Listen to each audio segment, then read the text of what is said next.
श्रीमद् भागवत गीता यथारूप। इसलिए हे भरतवंशियों में श्रेष्ठ अर्जुन, प्रारंभ में ही इंद्रियों को वश में करके इस पाप के महान प्रतीक काम का दमन करो और ज्ञान तथा आत्म साक्षात्कार के इस विनाशकर्ता का वध करो।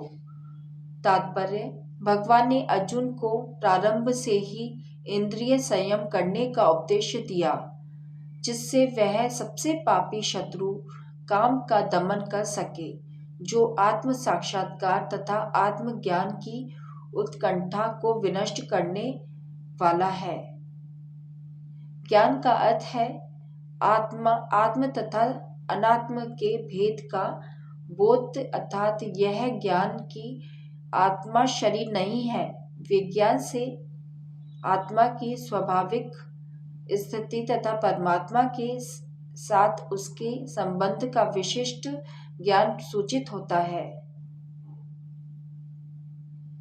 श्रीमद् भागवत इसकी विवेचना इस प्रकार हुई है।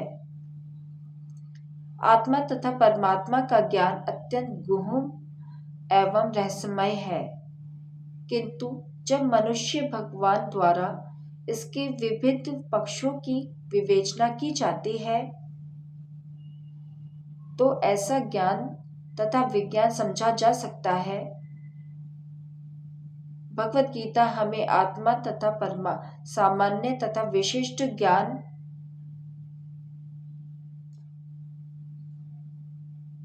प्रदान करती है।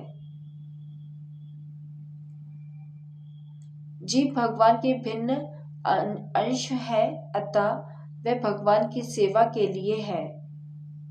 यह चेतना कृष्ण भावनाव्रत कहलाती है। अतः मनुष्य को जीवन के प्रारंभ से इस कृष्ण भावनाव्रत को सीखना होता है, जिससे वह पूर्णतया कृष्ण भावना भावित होकर तदनुसार कर्म करे।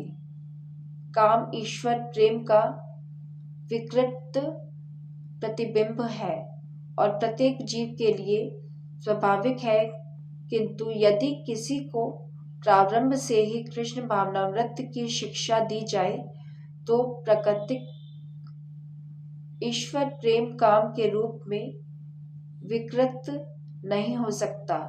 एक बार ईश्वर प्रेम के काम रूप में विकृत हो जाने पर इसके मौलिक स्वरूप को पुनः प्राप्त कर पाना सुसाध्य हो जाता है।